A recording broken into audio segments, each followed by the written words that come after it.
કૃષ્ણાય વાસુદેવાય હરયે પરમાત્મને પ્રણતઃ ક્લેશનાશાય ગોવિંદાય નમો નમઃ. અધ્યાય 13. ભવટવીનું વર્ણન અને રહુગણના સંશયનો નાશ.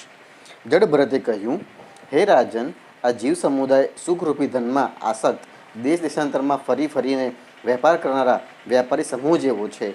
માયાએ તેને દુસ્તર પ્રવૃત્તિ માર્ગમાં જોડી દીધો છે. તેથી તેની દ્રષ્ટિ સાત્વિક, રાજસ અને તામસ એ ભેદથી અનેક પ્રકારના કર્મો પર જાય છે. તે કર્મોમાં ભટકતો ભટકતો એ જીવ સમુદાય આ સંસારરૂપી જંગલમાં ભવાટવીમાં જઈ પહોંચે છે. ત્યાં તેને જરા પણ શાંતિ મળતી નથી. મહારાજ, તે જંગલમાં 6 લૂંટારાઓ છે. આ વેપારી સમાજનો નાયક ઘણો દુષ્ટ છે. તેના નેતૃત્વમાં આ વેપારી સમાજ જ્યારે ત્યાં પહોંચે છે ત્યારે આ લૂંટારાઓ બળપૂર્વક આની બધી માલમત્તા લૂંટી લે છે તથા વરુઓ જે રીતે ઘેટાઓના ટોળામાં ઘૂસી જઈને તેમને ખેંચીને લઈ જાય છે તેવી જ રીતે આની સાથે રહેતા વરુ જ આને અસાવધાન જોઈને આના ધનને અહીં તહીં ખેંચવા લાગે છે. તે જંગલ ઘણા બધા વેલા, ઘાસ અને ઝાડઝાંખરાને કારણે ઘણું દુર્ગમ બનેલું છે. તેમાં તીવ્ર ડાંસ અને મચ્છરો આને આરામ લેવા દેતા નથી. ત્યાં આને ક્યારેક તો ગંધર્વનગર દેખાવા લાગે છે અને ક્યારેક ક્યારેક ચમચમતા અતિ ચંચળ આજ્ઞા આંખો સામે આવી જાય છે. આ વેપારી સમાજ આ જંગલમાં નિવાસસ્થાન, પાણી, ધન વગેરેમાં આસક્ત થઈને અહીં તહીં ભટકતો રહે છે. ક્યારેક આંધીથી ઉડેલી ધૂળને લીધે જ્યારે બધી દિશાઓ ધુમાડાથી ઢંકાઈ જાય તેવી હોય છે અને આની આંખોમાં ધૂળ ભરાઈ જાય છે તો આને દિશાઓનું પણ જ્ઞાન રહેતું નથી. ક્યારેક આ વેપારી સમુદાયને નહીં દેખાતા તમરાઓનો કર્ણકટુ અવાજ સંભળાય છે. ક્યારેક ઘુવડોની બોલીથી આનું ચિત્ત વ્યથિત થઈ જાય છે. ક્યારેક આને ભૂખ સતાવવા લાગે છે તો આ નિંદનીય વૃક્ષોનો જ સહારો ખોળવા લાગે છે અને ક્યારેક તરસથી વ્યાકુળ થઈને મૃગજળ ભણી દોટ મૂકે છે. ક્યારેક પાણી વિનાની નદીઓ તરફ જાય છે. ક્યારેક અન્ન નહીં મળવાથી પરસ્પર એકબીજા આગળ ભોજન મેળવવાની ઈચ્છા કરે છે. ક્યારેક દાવાનળમાં ઘૂસીને આગમાં અટવાઈ જાય છે અને ક્યારેક યક્ષ લોકો આના પ્રાણ ખેંચવા લાગે છે તો આ ખીન્ન થઈ જાય છે. ક્યારેક પોતાનાથી વધુ બળવાન લોકો આનું ધન છીનવી લે છે તો આ દુઃખી થઈને શોક અને મોહથી અચેત થઈ જાય છે અને ક્યારેક ગંધર્વનગરમાં પહોંચી જઈને ઘડીભર માટે બધું દુઃખ ભૂલીને ખુશી મનાવવા લાગે છે. ક્યારેક પર્વતો પર ચડવા ઈચ્છે છે તો કાંટા અને કાંકરાઓને લીધે પગ ચારણી થઈ જવાથી ઉદાસ થઈ જાય છે. પરિવાર ઘણો વધી જાય છે અને ઉદરપૂર્તિ પેટ ગુજરાતનું સાધન નથી હોતું તો ભૂખની આગથી સંતપ્ત થઈને પોતાના જ બંધુ બાંધવો પર ખીજાવા લાગે છે. ક્યારેક અજગર અથવા સાપનો કોળિયો બનીને જંગલમાં ફેંકી દેવાયેલા મરદા જેવો પડ્યો રહે છે. તે સમયે આને કોઈ સાનભાન રહેતું નથી. ક્યારેક બીજા ઝેરી જંતુઓ આને કરડે છે તો તેમના ઝેરના પ્રભાવથી આંધળો થઈને આ કોઈ અંધારા કૂવામાં પડી જાય છે અને ઘોર દુઃખમય અંધકારમાં બેહોશ પડ્યો રહે છે. ક્યારેક મધ ખોળવા લાગે છે તો મધમાખીઓ આને કરડવા દોડે છે અને આનું સઘળું અભિમાન ઓગળી જાય છે. જો કોઈ પ્રકારે અનેક મુશ્કેલીઓનો સામનો કર્યા પછી તે મધ મળી પણ જાય છે તો બીજા લોકો આની પાસેથી બળપૂર્વક છીનવી લે છે. ક્યારેક ટાઢ, તડકો, આંધી અને વરસાદથી પોતાનો બચાવ કરવામાં અસમર્થ થઈ જાય છે. ક્યારેક પરસ્પર થોડો ઘણો વેપાર કરે છે તો ધનના લોભથી બીજાઓને દગો દઈને છેતરીને તેમની સાથે વેર બાંધી લે છે. ક્યારેક ક્યારેક તે સંસારરૂપી વનમાં આનું ધન નાશ પામે છે તો આની પાસે શૈયા, આસન, રહેવા માટેનું સ્થાન, સહેલ સફર માટે સવારી, વાહન વગેરે પણ રહેતા નથી. ત્યારે બીજાઓ પાસેથી યાચના કરે છે. માગવા છતાં પણ બીજા પાસેથી તેની ઈચ્છિત વસ્તુ મળતી નથી. ત્યારે પારકી વસ્તુઓ પર અનુચિત નજર નાખવાને કારણે આણે ભારે તિરસ્કાર સહન કરવો પડે છે. આ પ્રમાણે વ્યવહારિક સંબંધને કારણે એકબીજા સાથે દ્વેષભાવ વધી જવા છતાં પણ વેપારી સમુદાય અરસપરસ લગ્ન વગેરે સંબંધો બાંધે છે અને પછી આ માર્ગમાં જાત જાતના કષ્ટો અને ધન સંપત્તિનો નાશ વગેરે સંકટો ભોગવતો શબવત થઈ જાય છે. સાથીઓમાંથી જે મળતા જાય છે તેમને જ્યાં ત્યાં છોડીને નવા પેદા થનારાઓને સાથે લઈને આ વણઝરાનો સમુદાય બરાબર આગળ વધતો જ રહે છે. હે વીરવર, આમનામાંનું કોઈ પણ પ્રાણી નથી તો આજ સુધી વળીને પાછું આવ્યું અને નથી તો કોઈએ આ સંકટપૂર્ણ માર્ગને પાર કરીને પરમ આનંદમય યોગનું શરણ પણ લીધું. જેમણે મોટા મોટા દિક્પાલોને જીતી લીધા છે તે ધીરવીર પુરુષો પણ પૃથ્વી પર આ મારી છે એવું અભિમાન કરીને પરસ્પર વેર બાંધીને સંગ્રામ ભૂમિમાં જંગ ખેલે છે અને તેમ છતાં તેમને ભગવાન વિષ્ણુનું તે અવિનાશી પદ મળતું નથી કે જે નિર્વેર પરમહંસોને મળે છે. આ સંસાર વન ભવાટવીમાં ભટકનારો વણઝરાવનો આ સમુદાય ક્યારેક કોઈ વેલીની ડાળીઓનો આશરો લે છે અને તેના પર રહેનારા મધુર બોલીવાળા પક્ષીઓના મોંમાં ફસાઈ જાય છે. ક્યારેક સિંહોના સમૂહથી ભય માનીને બગલા, કંક અને ગીતો સાથે પ્રેમ કરે છે. જ્યારે તેમનાથી દગાનો ભોગ બને છે ત્યારે હંસોના સાધુ સંતોના કુળમાં પ્રવેશવા ઈચ્છે છે, પરંતુ તેને તેમનો આચાર રૂચતો નથી. તેથી વાનરોમાં ભળી જઈને તેમના જાતિ સ્વભાવ અનુસાર દાંપત્ય સુખમાં રત રહીને વિષય ભોગોથી ઇન્દ્રિયોને તૃપ્ત કરતો રહે છે અને એકબીજાનું મુખ જોતો જોતો પોતાના આયુષ્યની અવધિને વિસરી જાય છે. ત્યાં વૃક્ષોમાં ક્રીડા કરતો રહીને પુત્ર અને પત્નીના સ્નેહપાશમાં બંધાઈ જાય છે. એનામાં મૈથુનની વાસના એટલી વધી જાય છે કે જાત જાતના અઘટિત વ્યવહારોથી દીન દયામણો થવા છતાં પણ એ વિવશ થઈને પોતાના બંધનને તોડવાનું સાહસ કરી શકતો નથી. ક્યારેક અસાવધાનીથી પર્વતની ગુફામાં પટકાઈ પડે છે તો તેમાં રહેતા હાથીથી ડરી જઈને કોઈ વેલીના સહારે લટકેલો રહે છે. હે શત્રુ દમન, જો એને કોઈ રીતે આ આપત્તિમાંથી છુટકારો મળી જાય છે તો એ ફરી પાછું પોતાના કુંડાળામાં ભળી જાય છે. જે મનુષ્ય માયાની પ્રેરણાથી એકવાર આ માર્ગમાં પહોંચી જાય છે તેને ભટકતા ભટકતા અંત સુધી પોતાના પરમ પુરુષાર્થનો પત્તો લાગતો નથી. હે રહુગણ, તમે પણ આ જ માર્ગમાં ભટકી રહ્યા છો, માટે હવે પ્રજાને દંડ આપવાનું કામ છોડી દઈને સમસ્ત પ્રાણીઓના સુહેલ થઈ જાઓ અને વિષયોમાં અનાસક્ત થઈને ભગવાનની સેવા થકી તીક્ષ્ણ ધાર કાઢેલું જ્ઞાનરૂપી ખડગ લઈને આ માર્ગને પાર કરી લો. રાજા રહુગણે કહ્યું, અહો, સઘળી યોનિઓમાં આ મનુષ્ય જન્મ જ શ્રેષ્ઠ છે. અન્ય બીજા લોકોમાં પ્રાપ્ત થતા દેવતા વગેરેના ઉત્કૃષ્ટ જન્મોથી પણ શો લાભ છે કે જ્યાં ભગવાન ઋષિકેશના પવિત્ર યશથી શુદ્ધ અંતઃકરણવાળા તમારા જેવા મહાત્માઓનો અધિકાધિક સમાગમ થવા પામતો નથી. તમારા ચરણ કમળોની રજનું સેવન કરવાથી જેમના સઘળા પાપો અને દુઃખો નાશ પામ્યા છે તે મહાનુભાવોને ભગવાનની વિશુદ્ધ ભક્તિ પ્રાપ્ત થવી એ કોઈ વિચિત્ર વાત નથી. તમારા 2 ઘડીના સત્સંગથી જ મારું તો સઘળું કુતર્ક મૂલક અજ્ઞાન નષ્ટ થઈ ગયું છે. બ્રહ્મજ્ઞાનીઓમાં જેઓ વયોવૃદ્ધ હોય તેમને નમસ્કાર છે, જેઓ બાળક હોય તેમને નમસ્કાર છે, જેઓ યુવાન હોય તેમને નમસ્કાર છે અને જેઓ ક્રીડારત બટુક રમતા બચ્ચા હોય તેમને પણ નમસ્કાર છે. જે બ્રહ્મજ્ઞાની બ્રાહ્મણો અવધૂતના વેશમાં પૃથ્વી પર વિચરણ કરે છે તેમના થકી અમારા જેવા ઐશ્વર્યથી ઉન્મત્ત થયેલા રાજાઓનું કલ્યાણ થાઓ. શ્રી સુખદેવજી કહે છે, હે ઉત્તરાનંદન, આ પ્રમાણે તે પરમ પ્રભાવશાળી બ્રહ્મર્ષિ પુત્રે જડભરતે પોતાનું અપમાન કરનારા સિંધુ નરેશ રહુગણને પણ અત્યંત કરુણાવશ થઈને આત્મતત્વનો ઉપદેશ આપ્યો. ત્યારે રાજા રહુગણે દીન ભાવે તેમના ચરણોની વંદના કરી. પછી બ્રહ્મર્ષિ શ્રેષ્ઠ ભરતજી પરિપૂર્ણ સમુદ્ર જેવા શાંતચિત્ત અને ઇન્દ્રિયોથી ઉપરત થઈને પૃથ્વી પર વિચરવા લાગ્યા. તેમના સત્સંગથી પરમાત્મા તત્વનું જ્ઞાન પામીને સૌવીરપતિ રહુગણે પણ અવિદ્યાને લીધે અંતઃકરણમાં આરોપિત થયેલી દેહાત્મ બુદ્ધિનો ત્યાગ કર્યો. હે રાજન, જે લોકો ભગવાનના આશ્રિત અનન્ય ભક્તોનું શરણ ગ્રહી લે છે તેમનો આવો જ પ્રભાવ હોય છે. તેમની પાસે અવિદ્યા ઊભી રહી શકતી નથી. રાજા પરીક્ષિતે કહ્યું, હે મહાભાગવત મુનિશ્રેષ્ઠ, તમે પરમ વિદ્વાન છો. તમે રૂપક વડે અપ્રત્યક્ષ રૂપે જીવોના સંસારના જે માર્ગનું વર્ણન કર્યું તે વિશેની કલ્પના વિવેકી મનુષ્યની બુદ્ધિએ કરી છે. તે અલ્પ બુદ્ધિવાળા મનુષ્ય વડે સરળતાથી સમજી શકાતી નથી. તેથી મારી પ્રાર્થના છે કે આ દુર્બોધ વિશેનું રૂપક સ્પષ્ટીકરણ કરતા શબ્દો વડે ખોલીને સમજાવો. અધ્યાય 14 ભવાટવીનું સ્પષ્ટીકરણ. શ્રી સુખદેવજી કહે છે, હે રાજન, દેહના અભિમાની જીવો વડે સત્વ વગેરે ગુણોના ભેદથી શુભ, અશુભ અને મિશ્ર, શુભાશુભ એ 3 પ્રકારના કર્મો થતા રહે છે.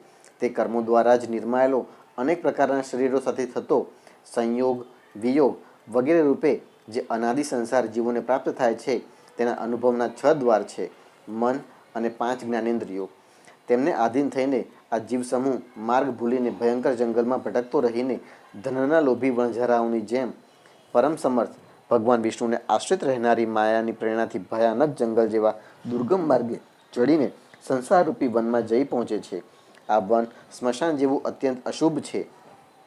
આમાં ભટકતા જીવે પોતાના શરીરથી કરાયેલા કર્મોનું ફળ ભોગવવું પડે છે. અહીં અનેક વિઘ્નોને કારણે તેને પોતાના કાર્ય વ્યાપારમાં સફળતા મળતી નથી. તો પણ આ જીવ તેના શ્રમનું સમન કરનારા શ્રીહરિ અને ગુરુદેવના ચરણકમળોના મકરંદના મધના રસિક ભક્તોરૂપી ભમરાઓના માર્ગને અનુસરતો નથી. આ સંસારરૂપી વન ભવાટવીમાં મન સહિત 6 ઇન્દ્રિયો જ પોતાના કર્મોની દ્રષ્ટિએ લૂંટારાઓ જેવી છે. મનુષ્ય ઘણું બધું કષ્ટ વેઠીને જે ધન કમાય છે તેનો ઉપયોગ ધર્મમાં થવો જોઈએ. તે જ ધર્મ જો સાક્ષાત ભગવાન પરમ પુરુષની આરાધનાના રૂપે થાય છે તો તે પરલોકમાં નિશ્રેયસનો હેતુ થાય છે એમ બતાવવામાં આવ્યું છે. પરંતુ જે મનુષ્યનો બુદ્ધિરૂપી સારથી વિવેકહીન હોય છે અને મન વશમાં હોતું નથી, તેનાથી ધર્મના ઉપયોગ માટેના ધનને આ મન સહિત 6 ઇન્દ્રિયો દર્શન, સ્પર્શ, શ્રવણ, સ્વાદ, ઘ્રાણ, સંકલ્પ, વિકલ્પ અને નિશ્ચય એ વૃત્તિઓ વડે ગૃહસ્થોચિત વિષયભોગમાં ફસાવીને એવી રીતે લૂંટી લે છે કે જેમ બેઈમાન સરદારનું અનુગમન કરનારા તેમજ અસાવધાન વણઝારાઓના ટોળાના ધનને ચોર લૂંટારો લૂંટી જાય છે. એટલું જ નહીં, તે સંસારવનમાં રહેતા તેના કુટુંબીઓ કે જેઓ નામથી તો પત્ની, પુત્ર વગેરે કહેવાતા હોય છે, પણ જેમના કર્મો સાક્ષાત વરુઓ અને ગિદ્ધો જેવા હોય છે, તે અર્થલોલુપ, ધનના લાલચુ કુટુંબીઓના ધનને પણ તેમની ઈચ્છા નહીં હોવા છતાંય તેના જોતા જ એવી રીતે ઝૂંટવીને લઈ જાય છે કે જેમ વરુઓ ભરવાડોથી સુરક્ષિત ઘેંટાઓને ઉપાડી જાય છે. જેમ ખેતરના કોઈ બીજને જો અગ્નિથી બાળી નાખવામાં આવ્યા ન હોય તો દર વર્ષે ખેડી નાખવા છતાં પણ ખેતીનો સમય આવતા તે ખેતર ફરી પાછું ઝાડ ઝાંખરા, વેલા, ઘાસ વગેરેથી ગીચ થઈ જાય છે, તેવી જ રીતે આ ગૃહસ્થાશ્રમ પણ કર્મોની ભૂમિ છે. એમાં પણ કર્મોનો સર્વદા ઉચ્છેદ ક્યારેય થતો નથી, કારણ કે આ ઘર ગૃહસ્થી કામનાઓનો પટારો છે. ગૃહસ્થાશ્રમમાં આસક્ત થયેલી તે વ્યક્તિના ધનરૂપ બાહ્ય પ્રાણોને ડાંસ અને મચ્છરો જેવા નીચ મનુષ્યોથી તથા શલભ, તીડ, શકુંત, પક્ષી, ચોર, ઉંદર વગેરેથી હાનિ પહોંચતી રહે છે. ક્યારેક આ માર્ગમાં ભટકતી આ વ્યક્તિ અવિદ્યા, કામના અને કર્મોથી કલુષિત થયેલા પોતાના મનથી દ્રષ્ટિદોષને કારણે ગંધર્વનગર જેવા અસત, મિથ્યા એવા આ મર્ત્યલોકને સત્ય સમજવા લાગે છે. પછી ખાવું, પીવું અને સ્ત્રી સમાગમ વગેરે વ્યસનોમાં ફસાઈને મૃગજળ જેવા મિથ્યા અસત વિષયો તરફ દોડવા લાગે છે. ક્યારેક બુદ્ધિના રજોગુણથી પ્રભાવિત થવાથી તમામ અનર્થોના મૂળ અગ્નિના મળરૂપ સુવર્ણને જ સુખનું સાધન સમજીને તેને પામવા માટે આતુર થઈને એવી રીતે દોડાદોડ કરવા લાગે છે કે જેમ વનમાં ઠંડીથી થથરતો માણસ આગ માટે વ્યાકુળ થઈને ઉન્મુખ પિશાચ આગિયા વેતાળ ભણી તેને આગ માનીને દોડે છે. ક્યારેક આ શરીરને જીવિત રાખનાર ઘર, અન્ન, જળ, ધન વગેરેમાં અભિનિવેશ કરીને આ સંસારરૂપી વનમાં અહીં તહીં દોડધામ કરતો રહે છે. ક્યારેક આંધીની જેમ આંખોમાં ધૂળ ભરી દેનારી સ્ત્રી પત્ની ખોળામાં બેસાડી લે છે તો તત્કાળ પ્રેમાંધ બની જઈને સત્પુરુષોની મર્યાદાનો પણ વિચાર કરતો નથી. તે સમયે આંખોમાં રજોગુણની ધૂળ ભરાઈ જવાથી બુદ્ધિ એવી મલિન થઈ જાય છે કે પોતાના કર્મોના સાક્ષી દિશાઓના દેવતાઓને પણ વિસારે પાડી દે છે. ક્યારેક આપોઆપ જ એકાદ વાર વિષયોનું મિથ્યાપણું જાણી લેવા છતાં પણ અનાદિકાળથી શરીરમાં આત્મબુદ્ધિ રહેવાથી વિવેક બુદ્ધિ નષ્ટ થઈ જવાને કારણે રણમાંના મૃગજળ જેવા વિષયો તરફ જ પાછો દોડવા લાગે છે. ક્યારેક પ્રત્યક્ષ બોલનારા ઘુવડ જેવા શત્રુઓને અને પરોક્ષપણે બોલનારા તમરાઓ જેવા રાજાની અત્યંત કઠોર તેમજ દિલને દઝાડનારી ભયાવહ ધમકીથી તેના કાન અને મનને ઘણી વેદના થાય છે. પૂર્વે કરેલા પુણ્યો ક્ષીણ થઈ જવાથી આ જીવતો જ મરેલા મરદા જેવો થઈ જાય છે અને જેઓ કારસ્કર, કાકતુંડ વગેરે ઝેરી ફળોવાળા પાપ વૃક્ષો એવા જ પ્રકારની દૂષિત વેલીઓ અને ઝેરી કૂવાઓ જેવા છે તથા જેમનું ધન આ લોક અને પરલોક બંને માટે કામમાં આવતું નથી અને જેઓ જીવિત હોવા છતાં શબવત છે તેવા કૃપણ મનુષ્યનો આશ્રય લે છે. ક્યારેક અસત દુષ્ટ મનુષ્યોના સંગથી બુદ્ધિ બગડી જવાને કારણે સૂકી નદીમાં પડીને દુઃખી થયા જેવો એ લોક અને પરલોકમાં દુઃખ આપનારા પાખંડમાં જઈ પડે છે. બીજાઓને સતાવવાથી અને જ્યારે અન્ન પણ મળતું નથી ત્યારે એ પોતાના સગા પિતા અને પુત્રોને અથવા જેમની પાસે પિતા પુત્ર વગેરેનું એક તણખલું પણ જુએ છે તેમને ફાડી ખાવા તત્પર બની જાય છે. ક્યારેક પ્રિય વિષયો વિનાના અને પરિણામે દુઃખમય લાગતા ઘરમાં દાવાનળની જેમ જઈ પહોંચે છે તો ત્યાં ઇષ્ટજનોનો વિયોગ વગેરેથી તેના શોકની આગ ભભૂકી ઉઠે છે. તેનાથી સંતપ્ત થઈને તે ઘણો જ ખિન્ન થવા લાગે છે.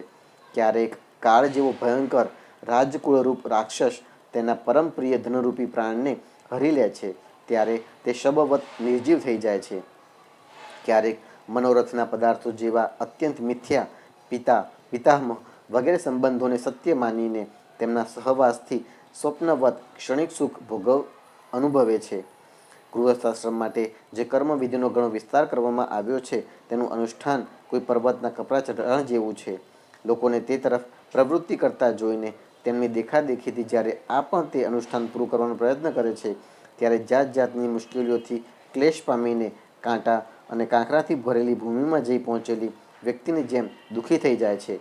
ક્યારેક પેટની અસહ્ય આગથી અધીરો થઈને પોતાના કુટુંબ પર ગુસ્સે થાય છે.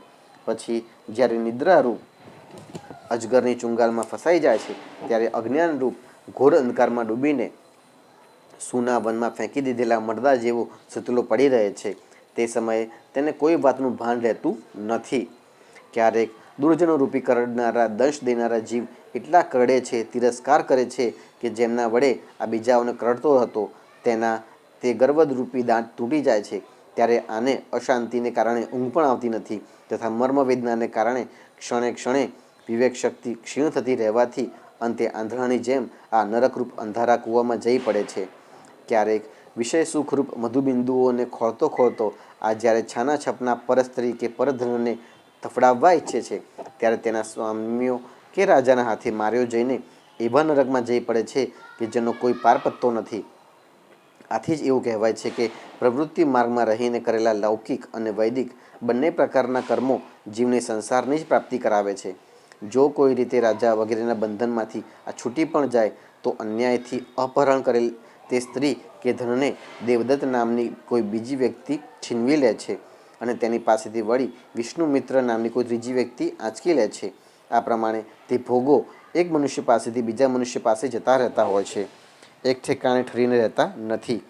ક્યારેક ક્યારેક ઠંડી, વાવાઝોડું વગેરે આધિદૈવિક, આધિભૌતિક અને આધ્યાત્મિક અનેક દુઃખોની પરિસ્થિતિઓનું નિવારણ કરવામાં સમર્થ નહીં હોવાથી આ અપાર ચિંતાઓને કારણે ઉદાસ થઈ જાય છે. ક્યારેક પરસ્પર આપલેનો વ્યવહાર કરતી વખતે કોઈ બીજાનું થોડું સરખું પૈસા ભાર અથવા એનાથી પણ ઓછું ધન ચોરી લે છે તો આ બેઈમાનીને કારણે તેની સાથે વેર બંધાઈ જાય છે. હે રાજન, આ માર્ગમાં અગાઉ કહ્યા તે વિઘ્નો ઉપરાંત સુખ, દુઃખ, રાગ, દ્વેષ, ભય, અભિમાન, પ્રમાદ, ઉન્માદ, શોક, લોભ, મોહ, મત્સર, ઈર્ષ્યા, અપમાન, ભૂખ તરસ, આધિ, વ્યાધિ, જન્મ, જરા, વૃદ્ધત્વ, મૃત્યુ વગેરે બીજા પણ અનેક વિઘ્નો છે. આ વિઘ્ન પ્રચુર માર્ગમાં આ રીતે ભટકતો જીવ કોઈ વખત દેવમાયારૂપી સ્ત્રીના બાહુપાશમાં પડીને વિવેકહીન થઈ જાય છે ત્યારે તેના માટે વિહાર ગૃહ વગેરે બનાવવાની ચિંતાથી ગ્રસ્ત રહે છે તથા તેના આશ્રય રહેનારા પુત્ર પુત્રી અને અન્ય બીજી સ્ત્રીઓના મીઠા મીઠા બોલ, દ્રષ્ટિ, નેત્રકટાક્ષ અને ચેષ્ટાઓમાં આસક્ત થઈને તેમનામાં જ ચિત્ત ફસાઈ જવાથી તે ઇન્દ્રિયોનો દાસ અપાર અંધકારમય નરકોમાં પડે છે. કાળચક્ર સાક્ષાત ભગવાન વિષ્ણુનું આયુધ્ય છે. તે પરમાણુથી માંડીને દ્વિપરાર્ધ સુધીના પળ ઘડી વગેરે અવયવોથી યુક્ત છે. તે નિરંતર સાવધાન રહીને ઘૂમતું રહે છે. જલ્દી જલ્દી બદલાતી બાળપણ, યૌવન વગેરે અવસ્થાઓ જ તેની ગતિ છે. તેના વડે તે બ્રહ્માથી માંડીને ક્ષુદ્ર, અતિક્ષુદ્ર તણખલા સુધીના બધા જ ભૂત પ્રાણી પદાર્થોનો નિરંતર સંહાર કરતું રહે છે. તેની ગતિમાં કોઈ પણ અડચણ ઊભી કરી શકતું નથી.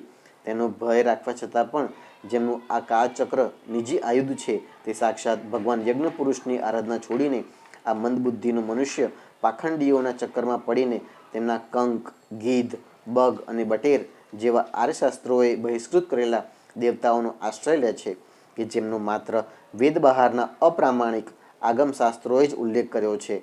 આ પાખંડીઓ તો પોતે જ છેતરાયેલા છે. જ્યારે આ પણ તેમની છેતરપિંડીમાં ભેરવાઈને દુઃખી થાય છે ત્યારે બ્રાહ્મણોનું શરણ લે છે. પરંતુ ઉપનયન સંસ્કાર પછીના શ્રુતિ, સ્મૃતિ કથિત કર્મોથી ભગવાન યજ્ઞ પુરુષની આરાધના કરવી વગેરે તેમના બ્રાહ્મણોના જે શાસ્ત્રોક્ત આચરણ છે તે તેને સારા લાગતા નથી.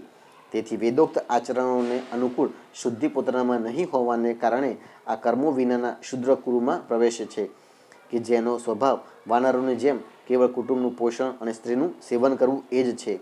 ત્યાં કોઈ રોકટોક વિના સ્વચ્છંદ વિહાર કરવાથી આની બુદ્ધિ અત્યંત દીન થઈ જાય છે અને એકબીજાના મુખ જોવા વગેરે વિષય ભોગોમાં ફસાઈને આને પોતાના મૃત્યુકાળનું પણ સ્મરણ થતું નથી. વૃક્ષોની જેમ જેમનું ફળ લૌકિક સુખ જ છે તેવા ઘરોમાં જ સુખ માનીને વાનરોની જેમ પત્ની પુત્ર વગેરેમાં આસક્ત થઈને આ પોતાનો સઘળો સમય મૈથુન વગેરે વિષય ભોગોમાં જ વિતાવી દે છે. આ પ્રમાણે પ્રવૃત્તિ માર્ગમાં અવરોધાયેલો સુખ દુઃખ ભોગવતો આ જીવ રોગરૂપી પર્વત ગુફામાં ફસાય છે અને તેમાં રહેતા મૃત્યુરૂપી હાથીથી ડરતો રહે છે. ક્યારેક ક્યારેક ઠંડી, હિમપાત, વાવાઝોડું વગેરે અનેક પ્રકારના આધિદૈવિક, આધિભૌતિક અને આધ્યાત્મિક દુઃખોનું નિવારણ કરવામાં અસફળ થાય છે. ત્યારે તે સમયે વિષયોની અપાર ચિંતાથી આ જીવ ખિન્ન બની જાય છે. ક્યારેક પરસ્પર ખરીદ વેચાણ વગેરે વ્યાપાર કરતાં ઘણી કંજુસાઈ કરવાથી આને થોડું ધન મળી જાય છે. ક્યારેક ધનનો નાશ થવાથી જ્યારે આની પાસે સૂવા, બેસવા, ખાવા વગેરેની પણ કોઈ સામગ્રી રહેતી નથી ત્યારે પોતાના અભિપ્સિત ભોગો નહીં મળવાથી આ તેમને ચોરી વગેરે હીણા ઉપાયોથી મેળવવાનો નિશ્ચય કરે છે. આને લીધે આને જ્યાં ને ત્યાં બીજાઓના હાથે ઘણું અપમાનિત થવું પડે છે. આ પ્રમાણે ધનની આસક્તિથી પરસ્પર વેરભાવ વધી જવાથી પણ આ પોતાની પૂર્વ વાસનાઓથી વિવશ થઈને પરસ્પર લગ્ન વગેરે સંબંધ બાંધતો અને તોડતો રહે છે. આ સંસાર માર્ગમાં ચાલનારો આ જીવ અનેક પ્રકારના ક્લેશો અને વિઘ્નો અડચણોથી બાધિત થવા છતાં પણ માર્ગમાં જેના પર જ્યાં સંકટ આવે છે અથવા જે કોઈ મરી જાય છે તેને ત્યાં જ છોડી દે છે તથા નવા જન્મેલાઓનો સાથ સાધે છે. ક્યારેક કોઈકના માટે શોક કરે છે, કોઈકનું દુઃખ જોઈને મૂર્છિત થઈ જાય છે, કોઈનો વિયોગ થવાની આશંકાથી ભયભીત થઈ જાય છે, કોઈની સાથે ઝઘડવા લાગે છે, કોઈ સંકટ આવે તો રોકકળ કરવા લાગે છે. ક્યારેક મનને અનુકૂળ કોઈ વાત બની જાય તો ખુશીનો માર્યો ફૂલ્યો સમાતો નથી. ક્યારેક ગાવા લાગે છે અને ક્યારેક તેમને ખાતર બંધનમાં પડવામાં પણ ખચકાતો નથી. સાધુઓ આની પાસે ક્યારેય આવતા નથી. આ સાધુઓના સંગથી હંમેશા વંચિત રહે છે. આ પ્રમાણે આ નિરંતર આગળ જ વધતો રહે છે. જ્યાંથી આની યાત્રા શરૂ થઈ છે અને જેને આ માર્ગની અંતિમ અવધિ કહે છે તે પરમાત્મા પાસે આજ સુધી પાછો ફર્યો નથી. આ યોગશાસ્ત્ર કર્મકાંડ પરમાત્મા સુધી તો પહોંચાડી શકતું નથી. જેમણે બધા પ્રકારના દંડ શાસનનો ત્યાગ કરી દીધો છે તે નિવૃત્તિપરાયણ સંયત આત્માવાળા મુનિજનો તે પરમાત્માને પ્રાપ્ત કરી શકે છે. જેઓ દિગ્ગજોને જીતનારા અને મોટા મોટા યજ્ઞોનું અનુષ્ઠાન કરનારા રાજશ્રીઓ છે તેમની પણ ત્યાં સુધી ગતિ નથી. તેઓ સંગ્રામ ભૂમિમાં શત્રુઓનો સામનો કરીને કેવળ પ્રાણોનો પરિત્યાગ જ કરે છે તથા જેમાં આ મારી છે એવું અભિમાન કરીને વેર બાંધ્યું હતું તે પૃથ્વીમાં જ પોતાનું શરીર છોડીને પોતે પરલોકમાં ચાલ્યા જાય છે. તેઓ પણ આ સંસારને પાર કરી શકતા નથી. પોતાના પુણ્યકર્મોરૂપી લતાનો આશ્રય લઈને જો કોઈ પ્રકારે આ જીવ તે સંકટોમાંથી કે નરકમાંથી છુટકારો મેળવી પણ લે છે તો ફરી પાછો આ જ પ્રમાણે સંસાર માર્ગમાં ભટકતો ભટકતો આ જનસમુદાયમાં ભળી જાય છે. આ જ દશા સ્વર્ગ વગેરે ઉર્ધ્વ લોકોમાં જનારાઓની પણ છે. હે રાજન, રાજશ્રી ભરત વિશે પંડિતજનો એવું કહે છે કે જેમ ગરુડની સ્પર્ધા કોઈ માખી કરી શકતી નથી તેવી જ રીતે રાજશ્રી મહાત્મા ભરતજીના માર્ગનું અનુસરણ કોઈ અન્ય રાજા મનથી પણ કરી શકતો નથી. તેમણે પુણ્યકીર્તિ શ્રી હરિમાં અનુરક્ત થઈને અતિ મનોરમ પત્ની, પુત્રો, મિત્રો અને રાજ્ય વગેરેનો યુવાવસ્થામાં જ વિષ્ઠાની જેમ ત્યાગ કરી દીધો હતો. બીજાઓ માટે તો એ બધાનો ત્યાગ કરવો અત્યંત મુશ્કેલ છે. તેમણે ત્યજી દેવા અતિ મુશ્કેલ એવા પૃથ્વી, પુત્રો, સ્વજનો, સંપત્તિ અને પત્નીની તથા જેના માટે મોટા મોટા દેવતાઓ પણ કરગરતા રહે છે પણ જે પોતે તેમના પ્રત્યે દયા દ્રષ્ટિ કરવા તેમના પર દ્રષ્ટિપાત કરતી રહે છે તે લક્ષ્મીની પણ લેશ માત્ર ઈચ્છા કરી નહીં. આ બધું તેમને યોગ્ય જ હતું કારણ કે જે મહાનુભાવનું ચિત્ત ભગવાન મધુસૂદનની સેવામાં અનુરક્ત થઈ ગયું હોય છે તેમની દ્રષ્ટિમાં મોક્ષનું પદ પણ અત્યંત તુચ્છ છે. તેમણે મૃગ શરીરનો ત્યાગ કરવાની ઈચ્છા થતાં ઊંચા અવાજે કહ્યું હતું કે ધર્મનું રક્ષણ કરનારા, ધર્મના અનુષ્ઠાનમાં નિપુણ યોગ વડે જાણી શકનારા, સાંખ્ય યોગના પ્રતિપાદ્ય, પ્રકૃતિના અધીશ્વર, યજ્ઞમૂર્તિ, સર્વ અંતર્યામી શ્રીહરિને નમસ્કાર છે. હે રાજન, રાજશ્રી ભરતના પવિત્ર ગુણો અને કર્મોની ભક્તજનો પણ પ્રશંસા કરે છે. તેમનું આ ચરિત્ર ઘણું કલ્યાણકારી, આયુષ્ય અને ધનની વૃદ્ધિ કરનારું, લોકમાં સંસારમાં સુયશ વધારનારું અને અંતે સ્વર્ગ તથા મોક્ષ મેળવી આપનારું છે. જે મનુષ્ય આ ચરિત્ર સાંભળે છે અથવા સંભળાવે છે અને આનું અભિનંદન કરે છે, તેની સઘળી કામનાઓ આપમેળે જ પૂર્ણ થઈ જાય છે. બીજાઓ પાસેથી તેને કશું જ માંગવું પડતું નથી. અધ્યાય 15મો. ભરતજીના વંશનું વર્ણન. શ્રી સુખદેવજી કહે છે, હે રાજન, ભરતજીનો પુત્ર સુમતિ હતો. એ પહેલાં કહેવાઈ ગયું છે. તેણે ઋષભદેવજીના માર્ગનું અનુસરણ કર્યું. તેથી કળિયુગમાં ઘણા બધા પાખંડી અનાર્ય મનુષ્યો પોતાની દુષ્ટ બુદ્ધિથી વેદથી વિપરીત કલ્પના કરીને તેને દેવતા માનશે. તેની પત્ની વૃદ્ધસેનાથી દેવતાજીત નામનો પુત્ર થયો. દેવતાજીતને અસુરીના ગર્ભથી દેવદ્યુમ્નને ધેનુમતીના ગર્ભથી પરમેષ્ઠી અને તેને સુવર્ચરાના ગર્ભથી પ્રતિહ નામનો પુત્ર થયો. એણે અન્ય મનુષ્યોને આત્મવિદ્યાનો ઉપદેશ કરીને પોતે શુદ્ધ ચિત્ત થઈને પરમ પુરુષ શ્રી નારાયણનો સાક્ષાત અનુભવ કર્યો હતો. પ્રતિહની પત્ની સુવર્ચલાના ગર્ભથી પ્રતિહર્તા, પ્રસ્તોતા અને ઉદ્ગાતા નામના 3 પુત્રો થયા. એ યજ્ઞ વગેરે કર્મોમાં ઘણા નિપુણ હતા.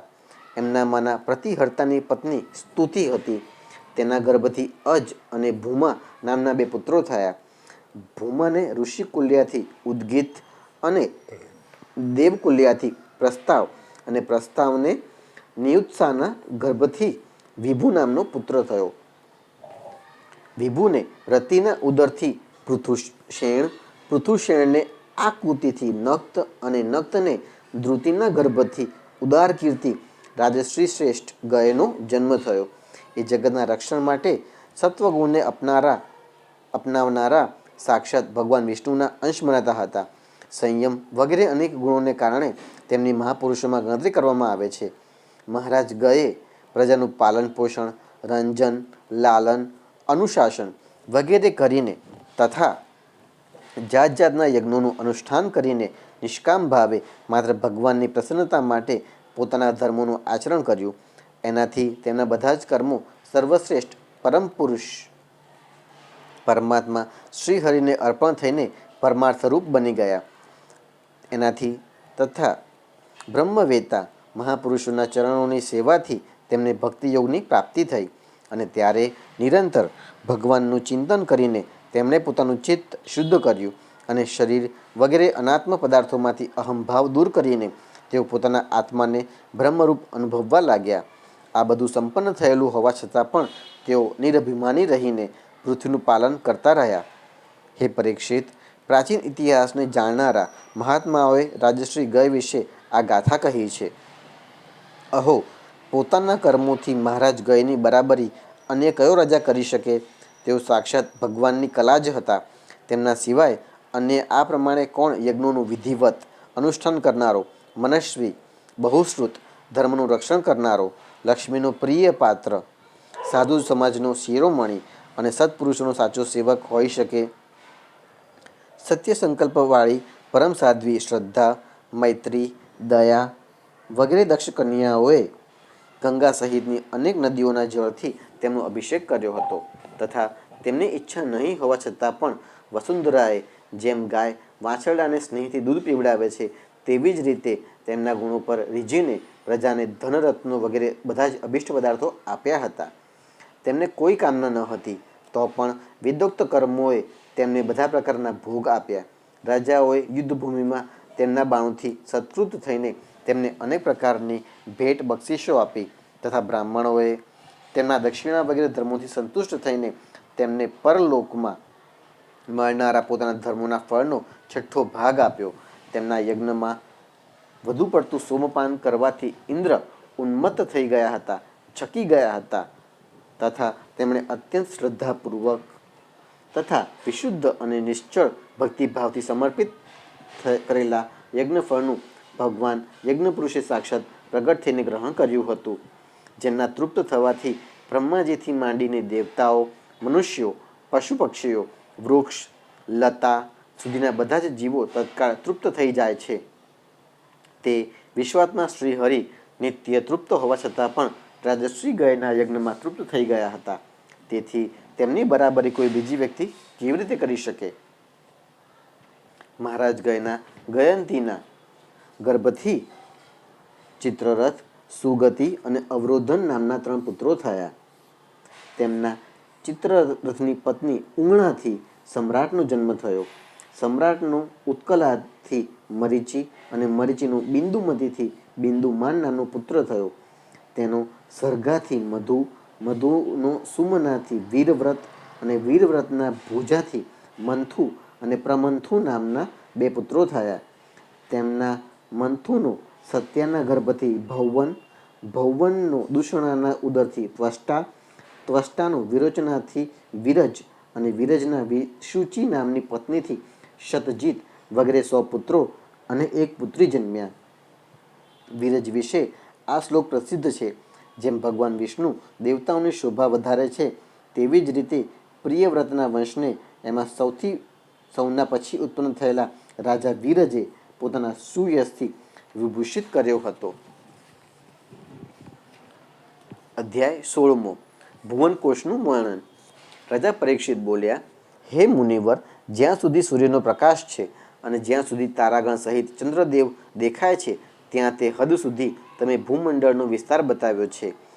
તેમાં પણ તમે બતાવ્યું છે કે મહારાજ પ્રિયવ્રતના રથના પૈડાઓના 7 લીસોટાઓથી 7 સમુદ્રો બની ગયા હતા, કે જેમને કારણે આ ભૂમંડળમાં 7 દ્વીપોનું વિભાજન થયું. તેથી હે ભગવાન, હવે હું તે બધાના પરિમાણ, કદ, માપ અને લક્ષણો સહિત સંપૂર્ણ વિવરણ જાણવા ઈચ્છું છું.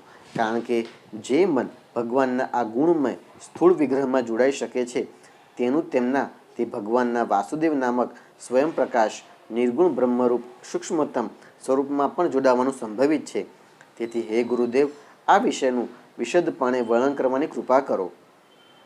શ્રી સુખદેવજી બોલ્યા, મહારાજ, ભગવાનની માયાના ગુણનો એટલો વિસ્તાર છે કે જો કોઈ મનુષ્ય દેવતાઓના જેટલું આયુષ્ય મેળવી લે તો પણ મન કે વાણીથી તેનો પાર પામી શકતો નથી. તેથી અમે નામ, રૂપ, પરિમાણ અને લક્ષણો દ્વારા મુખ્ય વાતોને જ લઈને આ ભૂમંડળની વિશેષતાઓનું વર્ણન કરીશું. આ જંબુદ્વીપ જેમાં આપણે રહીએ છીએ, ભૂમંડળ રૂપી કમળના કોષ સ્થાનીય જે 7 દ્વીપો છે, તેમાંનો સૌથી અંદરનો કોષ છે. આનો વિસ્તાર 1,00,000 જોજન છે અને આ કમળપત્ર જેવો ગોળાકાર છે. આમાં 9,000 જોજનના વિસ્તારવાળા 9 વર્ષો એટલે કે ખંડો છે, કે જેઓ તેમની સીમાઓનું વિભાજન કરનારા 8 પર્વતોથી વહેંચાયેલા છે. આમની વચ્ચોવચ્ચ ઇલાવૃત નામનો 10મો દેશ છે, જેની મધ્યમાં પર્વતોનો રાજા મેરુ છે. તે જાણે કે ભૂમંડળ રૂપી કમળની કર્ણિકા જ છે. તે ઉપરથી નીચે સુધી આખોને આખો સુવર્ણમય છે અને 1,00,000 જોજન ઊંચો છે. તેનો વિસ્તાર શિખરના ભાગે 32,000 જોજન અને તળેટીમાં 16,000 જોજન છે, તથા 16,000 જોજન જેટલો જ તે ભૂમિની અંદર ઘૂસેલો છે. અર્થાત ભૂમિની બહાર તેની ઊંચાઈ 84,000 જોજન છે. ઇલાવૃત વર્ષની ઉત્તરે ક્રમશઃ નીલ, શ્વેત, શુંગવાન નામના 3 પર્વતો છે, કે જેઓ રમ્યક, હિરણ્યમય અને કુરુ નામના ખંડોની સીમા બાંધે છે. તેઓ પૂર્વથી પશ્ચિમ સુધી ખારા પાણીના સમુદ્ર સુધી ફેલાયેલા છે. તે પ્રત્યેકની પહોળાઈ 2,000 જોજન છે તથા લંબાઈમાં પહેલા કરતાં પછીનો ક્રમશઃ 10મા ભાગથી સહેજ વધુ એટલા માપમાં ઓછો છે. પહોળાઈ અને ઊંચાઈ તો બધાની સરખી જ છે. આ જ પ્રમાણે ઇલાવૃત દેશની દક્ષિણે એક પછી એક નિષધ, હેમકૂટ અને હિમાલય નામના 3 પર્વતો છે. નીલ વગેરે પર્વતોની જેમ આ પણ પૂર્વ પશ્ચિમ તરફ ફેલાયેલા છે અને 10,000 જોજન ઊંચા છે. એમનાથી ક્રમશઃ હરિદેશ, કિમપુરુષ અને ભારત વર્ષની સીમાઓનું વિભાજન થાય છે. ઇલાવૃતની પૂર્વે અને પશ્ચિમે ઉત્તરમાં નીલ પર્વત અને દક્ષિણમાં નિષધ પર્વત સુધી ફેલાયેલા ગંધમાદન અને માલ્યવન નામના 2 પર્વતો છે. આમની પહોળાઈ 2000 જોજન છે અને આ ભદ્રાશ્વ તેમજ કેતુમાલ નામના ખંડોની સીમા નિશ્ચિત કરે છે. આમના સિવાય મંદર, મેરુ મંદર, સુપાર્શ્વ અને કુમુદ આ 10,000 જોજન જેટલા ઊંચા અને એટલા જ પહોળા પર્વતો મેરુ પર્વતની આધારભૂત થાંભલીઓ જેવા છે. આ ચારેયની ઉપર તેમની ધજાઓ જેવા ક્રમશઃ આંબો, જાંબુડો, કદંબ અને વડના 4 વૃક્ષો છે.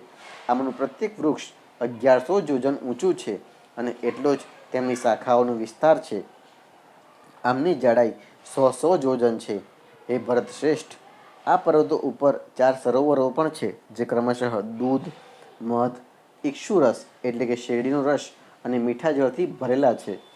આમનું સેવન કરનારા યક્ષો, કિન્નરો વગેરે ઉપદેવોને સ્વાભાવિક જ યોગ સિદ્ધિઓ મળેલી છે. આ પર્વતો ઉપર ક્રમશઃ નંદન, ચૈત્રરથ, વૈભ્રાજક અને સર્વતોભદ્ર નામના 4 દિવ્ય ઉપવનો, ઉદ્યાનો પણ છે. આ ઉપવનોમાં મુખ્ય દેવતાઓ અનેક દેવાંગનાઓના નાયકો બનીને સાથે સાથે વિહાર કરતા રહે છે. તે સમયે ગંધર્વો વગેરે ઉપદેવો તેમના મહિમાના વખાણ કરતા રહે છે. મંદરાચલ પર્વતના ખોળામાં 1100 જોજન ઊંચું દેવતાઓનું જે આમ્રવૃક્ષ છે, તેમાંથી ગિરિશિખર જેવડા મોટા અને અમૃત જેવા સ્વાદિષ્ટ ફળ પડે છે. જ્યારે તેઓ પાકીને ફાટે છે, ત્યારે તેમનામાંથી ઘણો સુગંધિત અને મીઠો લાલ રસ વહેવા લાગે છે અને તે જ અરુણોદા નામની નદીમાં પરિણમે છે. આ નદી મંદરાચલના શિખર પરથી નીકળીને પોતાના જળથી ઇલાવૃત દેશના પૂર્વીય ભાગને સિંચે છે. શ્રી પાર્વતીજીની અનુચરી યક્ષ પત્નીઓ આ જળનું સેવન કરે છે. આનાથી તેમના અંગોમાંથી એવી સુગંધ નીકળે છે કે તેમને સ્પર્શીને વહેતા પવન તેમની ચારે તરફ 10 જોજન સુધી આખાય દેશને સુગંધથી ભરી દે છે.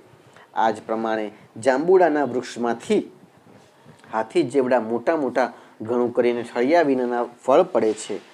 ઘણે ઊંચેથી પડવાને કારણે તેઓ ફાટી જાય છે. તેમના રસથી જંબુ નામની નદી પ્રગટ થાય છે કે જે મેરુ મંદર પર્વતના 10,000 જોજન ઊંચા શિખર પરથી નીકળીને ઇલાવૃત દેશના દક્ષિણ ભૂખંડને સિંચે છે. તે નદીના બંને કાંઠાઓની માટી તે રસથી ભીંજાઈને જ્યારે પવન અને સૂર્યના સંયોગથી સુકાઈ જાય છે, ત્યારે તે જ દેવલોકને વિભૂષિત કરનારું જાંબુનંદ નામનું સોનું બની જાય છે. આને પત્નીઓ સહિત દેવતાઓ, ગંધર્વો વગેરે મુગટ, કંકણ, કંદોરો વગેરે આભૂષણો રૂપે ધારણ કરે છે.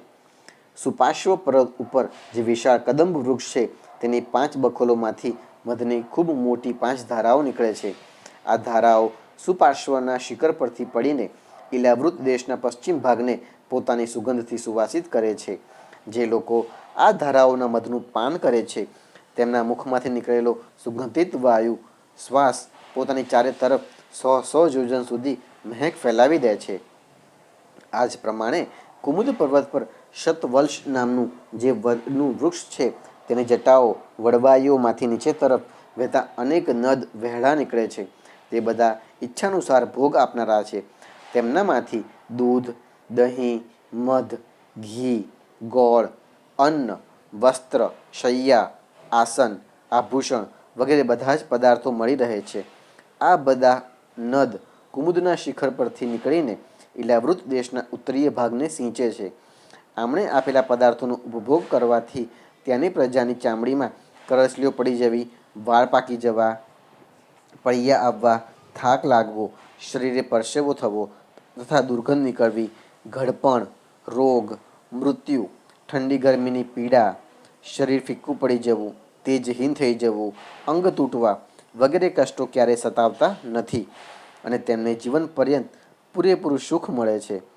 હે રાજન, જેમ કમળની કર્ણિકાની ચારે તરફ કેસર પરાગ હોય છે, તેવી જ રીતે મેરુના મૂળ દેશમાં તેની ચારે તરફ કુરંગ, કુરર, કુસુંભ, વૈકંક, ત્રિકૂટ, શિશિર, પતંગ, રૂચક, નિષદ, શ્રીનિવાસ, કપિલ, શંખ, વૈદુર્ય, જારુધિ, હંસ, ઋષભ, નાગ, કાલંજર અને નારદ આ 20 પર્વતો બીજા છે.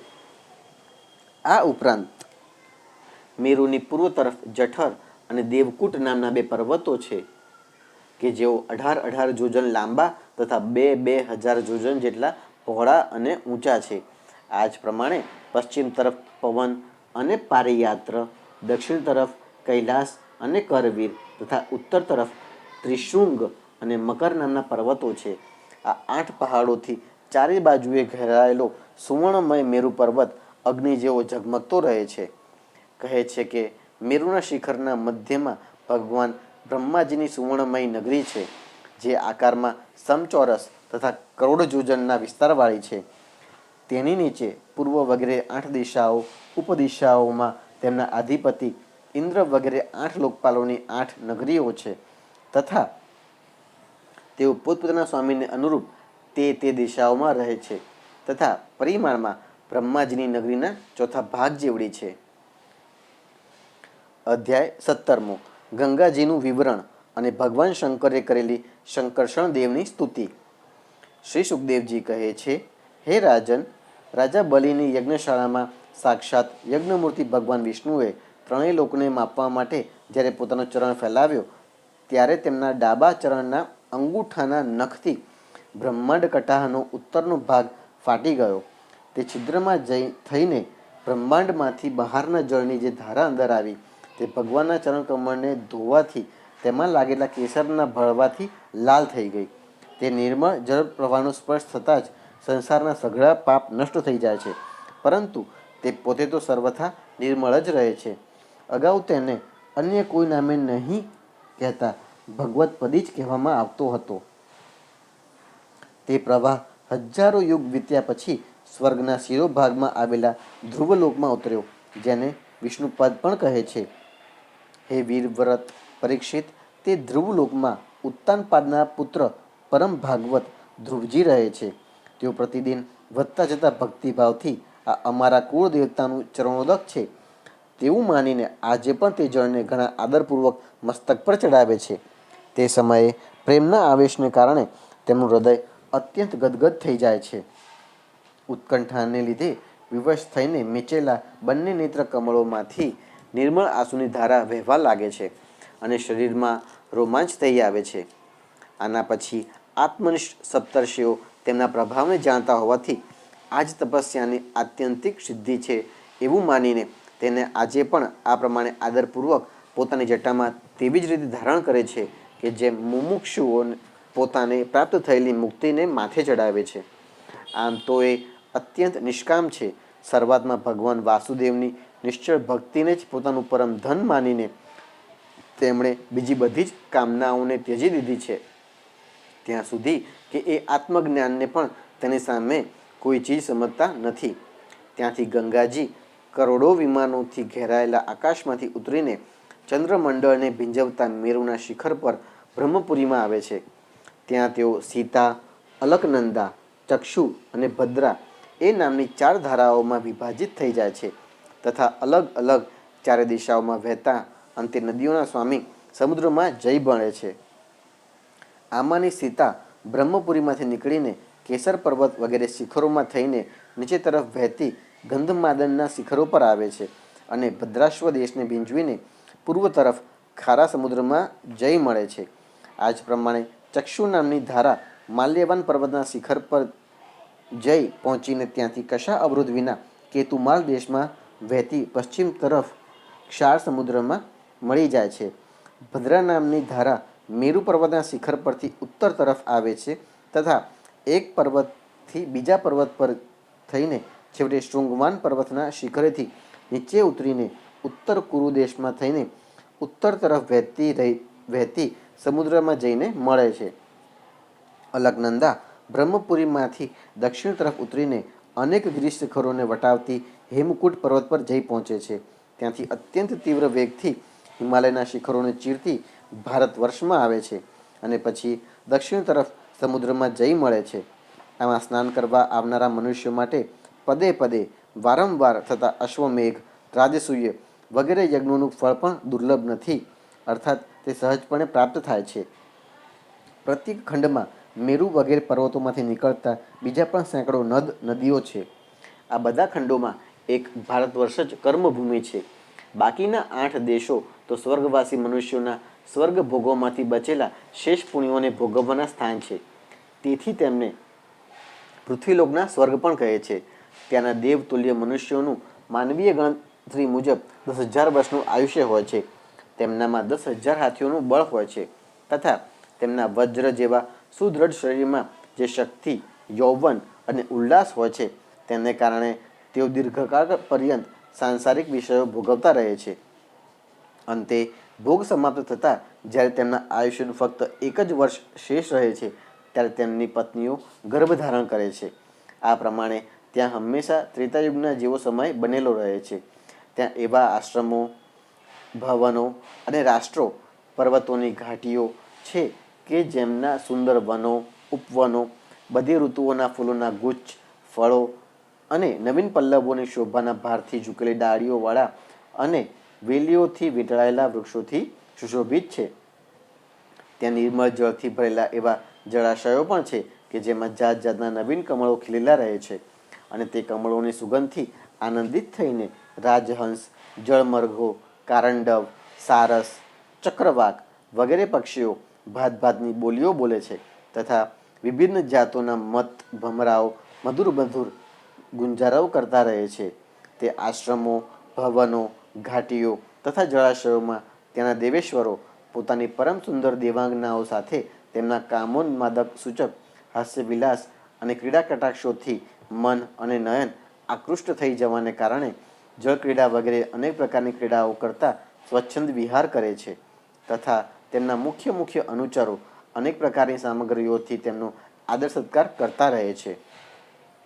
આ 9 દેશોમાં પરમ પુરુષ ભગવાન નારાયણ તેના મનુષ્યો પર અનુગ્રહ, કૃપા, કરુણા કરવા માટે આ સમયે પણ પોતાની વિભિન્ન મૂર્તિઓ થકી વિરાજમાન રહે છે.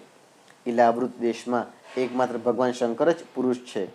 શ્રી પાર્વતીજીના શાપને જાણનારો કોઈ બીજો પુરુષ ત્યાં પ્રવેશ કરતો નથી, કારણ કે જે ત્યાં જાય છે તે સ્ત્રીરૂપ થઈ જાય છે. આ પ્રસંગનું અમે આગળ ઉપર 9મા સ્કંદમાં વર્ણન કરીશું. ત્યાં પાર્વતીજીની તેમજ તેમની અગણિત દાસીઓથી સેવિત ભગવાન શંકર પરમ પુરુષ પરમાત્માની વાસુદેવ, પ્રદ્યુમ્ન, અનિરુદ્ધ અને સંકર્ષણ એ નામ સંજ્ઞાઓવાળી ચતુર્વ્યુહ મૂર્તિઓમાંથી પોતાની પ્રવૃત્તિ સ્વરૂપ નામ સંકર્ષણ નામની તમ પ્રધાન ચોથી મૂર્તિનું ધ્યાન ધરે છે અને મનમાં તેમને બેસાડીને ચિંતન કરે છે અને આ મંત્રનું ઉચ્ચારણ કરતા આ પ્રમાણે સ્તુતિ કરે છે. ભગવાનનો વિગ્રહ શુદ્ધ ચિન્મય જ છે, પરંતુ સંહાર વગેરે તામસી કાર્યોનો હેતુ હોવાથી આને તામસી મૂર્તિ કહે છે. ભગવાન શંકર કહે છે, ઓમ, જેમનાથી બધા જ ગુણોની અભિવ્યક્તિ થાય છે અને તે અનંત અને અવ્યક્ત મૂર્તિ ઓમકાર સ્વરૂપ પરમ પુરુષ શ્રી ભગવાનને નમસ્કાર છે. હે ભજનીય પ્રભુ, તમારા ચરણ કમળ ભક્તોને આશ્રય આપનારા છે તથા તમે સ્વયં સમસ્ત ઐશ્વર્યોના પરમ આશ્રય છો. ભક્તો સમક્ષ તમે પોતાનું ભૂત ભાવન સ્વરૂપ સંપૂર્ણપણે પ્રગટ કરી દો છો તથા તેમને સંસારના બંધનમાંથી મુક્ત પણ કરી દો છો. આપ સંસારનું સર્જન કરનારા છો. તમે જ સર્વેશ્વર છો. હું તમારું ભજન કરું છું.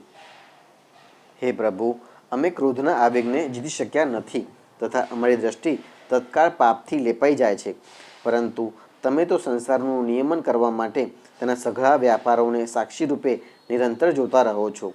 તો પણ અમારા પ્રત્યેની તમારી દ્રષ્ટિ પર તે માયિક વિષયોનો તથા ચિત્તની વૃત્તિઓનો નામ માત્રનો પણ પ્રભાવ પડતો નથી. આવી સ્થિતિમાં પોતાના મનને વશ કરવાની ઈચ્છાવાળો કયો પુરુષ તમારો આદર નહીં કરે? તમે જે મનુષ્યોને મધુ આસવ વગેરેનું પાન કરવાને કારણે અરુણ નયન અને મત્ત જણાવો છો, તેઓ માયાને વશ હોવાને કારણે જ આવું મિથ્યા દર્શન કરે છે તથા તમારા ચરણ સ્પર્શથી જ ચિત્ત ચંચળ થઈ જવાને કારણે નાગપત્નીઓ લજ્જાવશ તમારી પૂજા કરવામાં અસમર્થ થઈ જાય છે.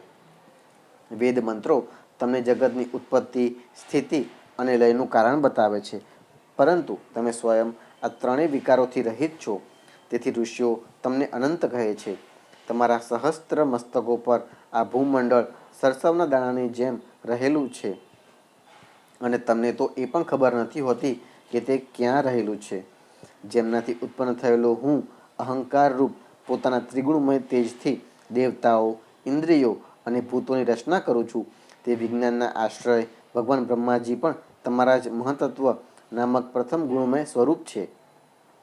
હે મહાત્મા, મહતત્વ, અહંકાર, ઇન્દ્રિય, અભિમાની દેવતાઓ, ઇન્દ્રિયો, પંચભૂતો વગેરે એટલે કે અમે બધા જ દોરીમાં બંધાયેલા પક્ષીની જેમ તમારી ક્રિયાશક્તિને વશીભૂત રહીને તમારી જ કૃપાથી આ જગતની રચના કરીએ છીએ.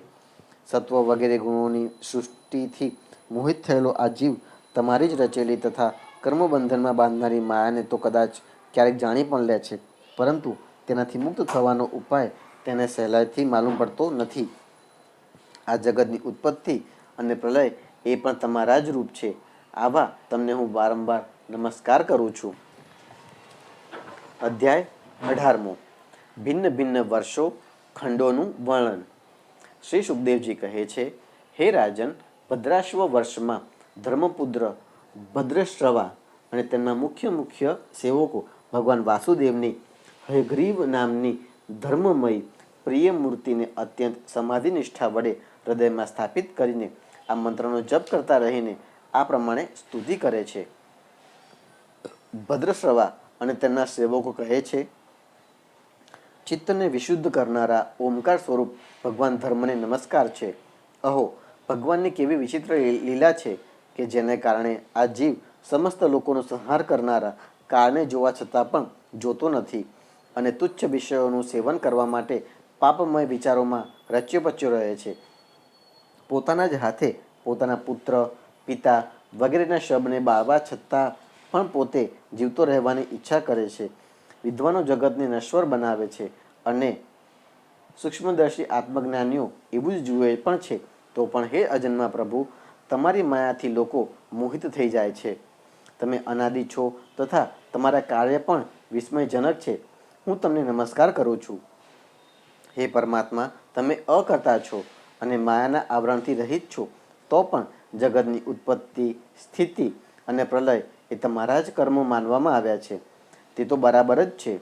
આમાં કોઈ આશ્ચર્યની વાત નથી, કારણ કે સર્વાત્મ રૂપે તમે જ સઘળા કાર્યોના કારણ છો અને પોતાના શુદ્ધ સ્વરૂપમાં આ કાર્યકારણ ભાવથી સર્વથા અતીત છો.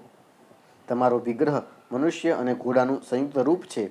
પ્રલયકાળમાં તમા પ્રધાન દૈત્યો જ્યારે વેદોને ચોરી ગયા હતા ત્યારે બ્રહ્માજીએ પ્રાર્થના કરી હતી, તેથી તમે તેમને રસાતલમાંથી લાવીને આપ્યા. આવા અમોઘ લીલા કરનારા સત્ય સંકલ્પવાળા હયગ્રીવ ભગવાન, તમને નમસ્કાર કરું છું.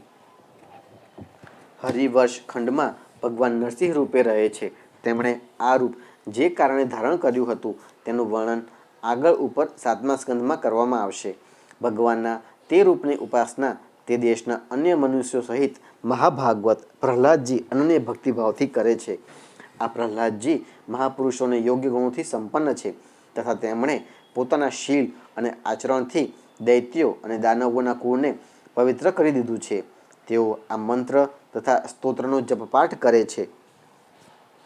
ઓમકાર સ્વરૂપ ભગવાન નરસિંહ દેવને નમસ્કાર છે. તમે અગ્નિ વગેરે તેજોના પણ તેજ છો. તમને નમસ્કાર છે.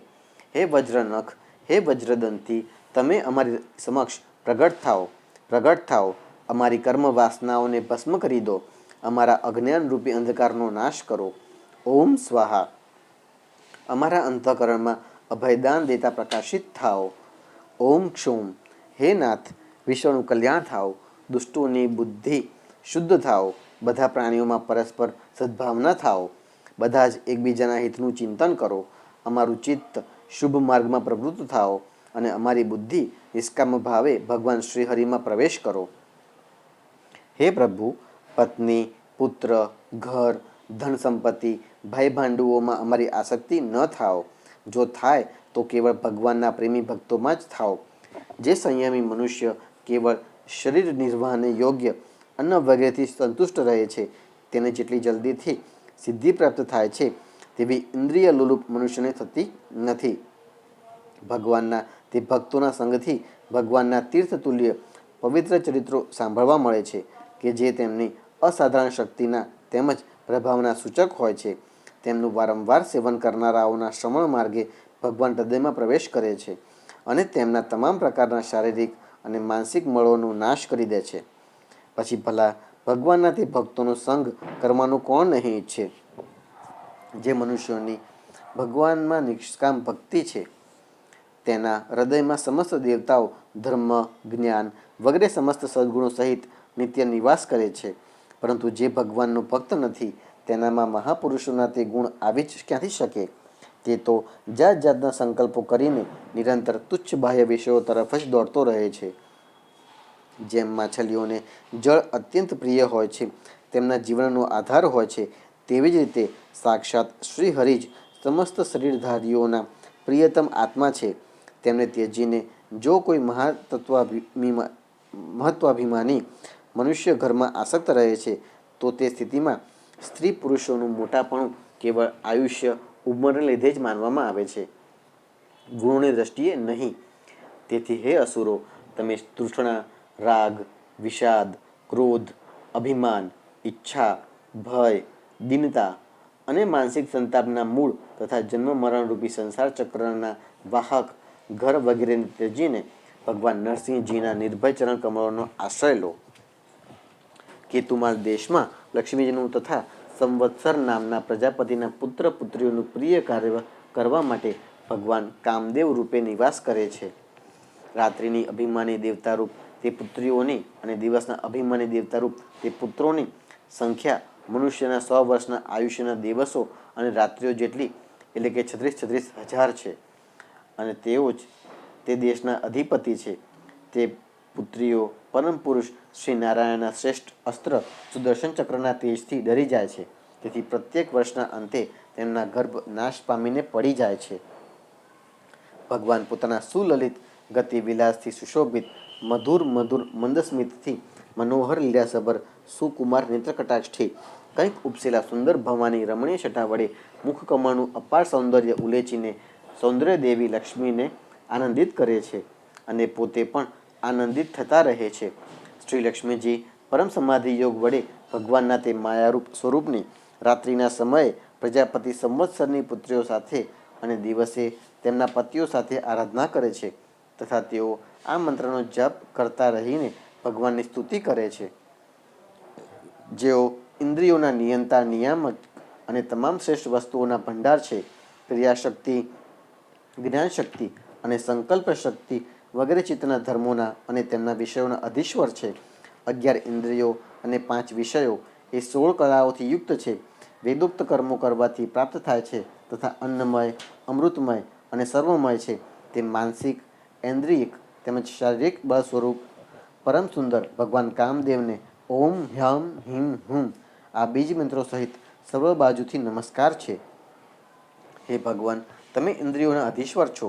સ્ત્રીઓ જાત જાતના આકરા વ્રતો વડે તમારી જ આરાધના કરીને અન્ય લૌકિક પતિઓ પામવા ઈચ્છતી રહે છે, પરંતુ તેઓ તેમના પુત્ર, ધન અને આયુષ્યનું રક્ષણ કરી શકતા નથી, કારણ કે તેઓ પોતે જ તો પરતંત્ર છે. સાચો પતિ, રક્ષક અથવા ઈશ્વર તે જ છે કે જે પોતે સર્વથા નિર્ભય હોય અને અન્ય ભયભીત લોકોનું બધા પ્રકારે રક્ષણ કરી શકે. આવા પતિ એકમાત્ર તમે જ છો. જો એક કરતાં વધુ ઈશ્વર માનવામાં આવે તો તેમને એકબીજા તરફથી ભય થવાની સંભાવના છે. તેથી જ તમે પોતાની પ્રાપ્તિ કરતાં અધિક અન્ય કોઈ લાભ હોવાનું માનતા નથી. હે ભગવાન, જે સ્ત્રી તમારા ચરણ કમળોનું પૂજન જ ઈચ્છે છે તે અન્ય કશી વસ્તુની કામના કરતી નથી. તેની બધી જ કામનાઓ પૂર્ણ સંપન્ન થઈ જાય છે. પરંતુ જે સ્ત્રી કોઈ એક કામનાને લઈને તમારી ઉપાસના કરે છે તેને તમે ફક્ત તે જ વસ્તુ આપો છો અને ભોગ સમાપ્ત થઈ જવાથી તે વસ્તુ નષ્ટ થઈ જાય છે, ત્યારે તેના માટે તેણે સંતપ્ત દુઃખી થવું પડે છે. હે અજીત, મને પ્રાપ્ત કરવા માટે ઇન્દ્રિય સુખના અભિલાષી બ્રહ્મા, રુદ્ર વગેરે સમસ્ત દેવો, દાનવો ઘોર તપસ્યા કરતા રહે છે, પરંતુ તમારા ચરણ કમળોનો આશ્રય લેનારા ભક્તો સિવાય અન્ય કોઈ મને પામી શકતું નથી, કારણ કે મારું મન તો કેવળ તમારામાં જ લાગેલું રહે છે. હે અચ્યુત, તમે પોતાના જે વંદનીય કર કમળને ભક્તોના મસ્તક પર મૂકો છો તેને મારા મસ્તક પર પણ મૂકો.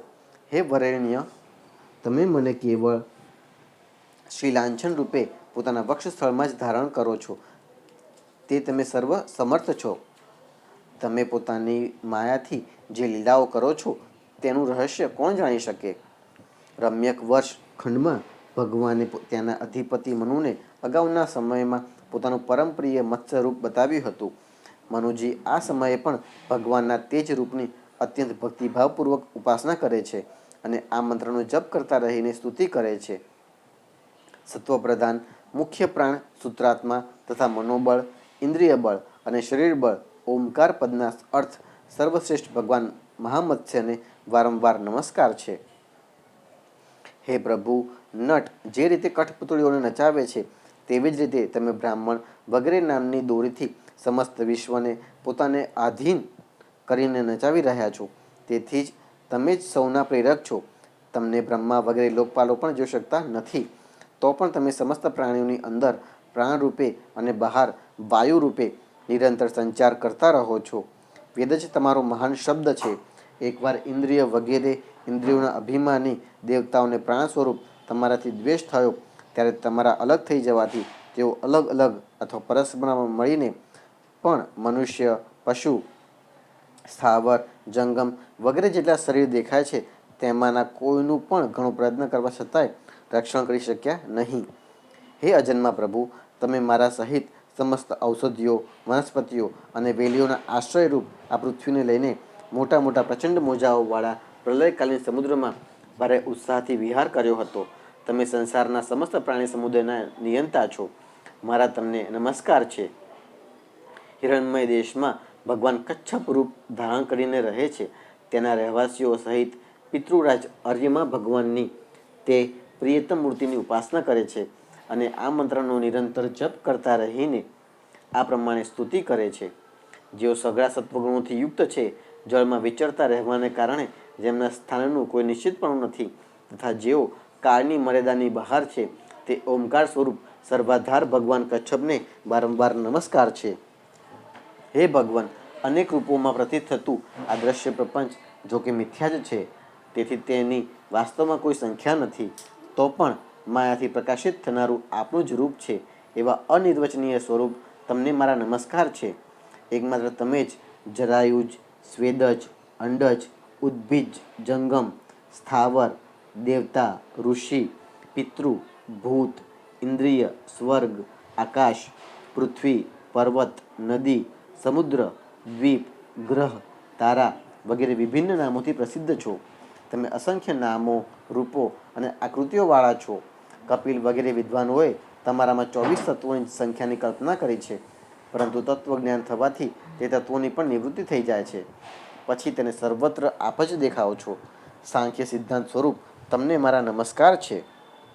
ઉત્તર પૂર્વ વર્ષ ખંડમાં ભગવાન યજ્ઞપુરુષ વરાહનું રૂપ ધારણ કરેલા વિરાજમાન છે. ત્યાંના રહેવાસીઓ સહિત પૃથ્વી દેવી અવિચળ ભક્તિભાવપૂર્વક તેમની ઉપાસના કરે છે અને પરમ ઉત્કૃષ્ટ મંત્રનો જપ કરતી રહીને આ પ્રમાણે સ્તુતિ કરે છે.